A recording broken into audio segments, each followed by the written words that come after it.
எச்சிலானது காந்தம் அல்ல, அது ஈக்களை தான் இருக்கும். காந்தம் இரும்புக்களை இருக்கும். இரண்டுமே ஈர்க்கும் சக்தி உடையது என்று சொன்னால் இரண்டையும் ஒரு இடத்தில் வைக்க முடியாது. அப்படித்தான் சில அடியார் என்ற போர்வையில், அருளாளர்கள் என்ற போர்வையில் தவறான கருத்துக்களை இந்த உலகத்தின் ஊடாக கொண்டு சேர்த்து கொண்டிருக்கிறார்கள். அதாவது உணவு கட்டுப்பாடு என்ற விதம் இறை வழிபாட்டில் புகுந்த போது பல்வேறு சமயங்களாக உருவெடுத்தது. அதாவது நாங்கள் புலால் உண்பதை தவிர்ப்பவர்கள், நீங்கள் புலால் உண்பவர்கள், அப்படியா எங்களுக்கு என்ற ஒரு சமயத்தை நாங்கள் உண்டாக்குகிறோம் என்று மத ரீதியாக பிளவுபட்ட காலங்கள் உண்டு.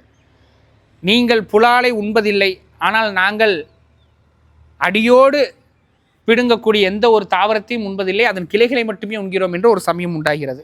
அதன் பிறகு பாலை, தயிரை, மோரை தவிர்த்து ஒரு சமயம் உண்டாகிறது. இதெல்லாம் இறைவனின் பெயராலே உணவு கட்டுப்பாடுகளை அதிகார வர்க்கம் மேலே திணிப்பதால் உண்டாகிறது. இதை திருவாதூரர் தன் அகக்கண்களால், அவர் ஞானம் அடைந்தவர், அவரும் இறைவனும் வேறு வேறு இல்லைதானே. அதனால் தான் திருவாசகத்தில் யாருக்குமே இடம் தராத மாணிக்க வாசகர் கண்ணப்பருக்கு இடம் கொடுத்தார். இத்தனைக்கும் கண்ணப்பர் புலால் உண்பவர்,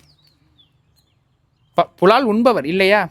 அதே நேரத்தில் ஒரு மனிதன் எதெல்லாம் என்ற ஆச்சாரம் அனுஷ்காரம் என்று பின்வந்தவர்கள் எல்லாம் தீட்டு பரிகாரங்கள் என்று தன்னை புனிதர்களாக காட்டிக்கொள்ள, அதிகார வர்க்கம் தங்களை புனிதர்களாக காட்டிக்கொள்ள, உழைக்கும் வர்க்கத்தை எப்படி தீட்டு கீழ் சாதி கீழானவர்கள் என்றெல்லாம் அடிமை செய்ததோ, அதையே இன்றைய இருக்கக்கூடியவர்களாக இருந்தால் கண்ணப்பரை அப்படித்தான் சொல்லியிருப்பார்கள். ஒரு மனிதன் செய்யக்கூடாதது இவர்களை பொறுத்தவரையும் கண்ணப்பர் செய்தார். என்ன செய்தார்? கையால் நீர் எடுத்து வந்தார். இந்த துளைகளிலே அந்த நீர் வழிந்தோடி விட்டதால் இறைவனுக்கு பூசை செய்ய முடியவில்லை என்று தன் வாயை குவளையாக மாற்றி இறைவனுக்கு பூசை செய்தார். தன் கண்ணை கொடுத்தார்.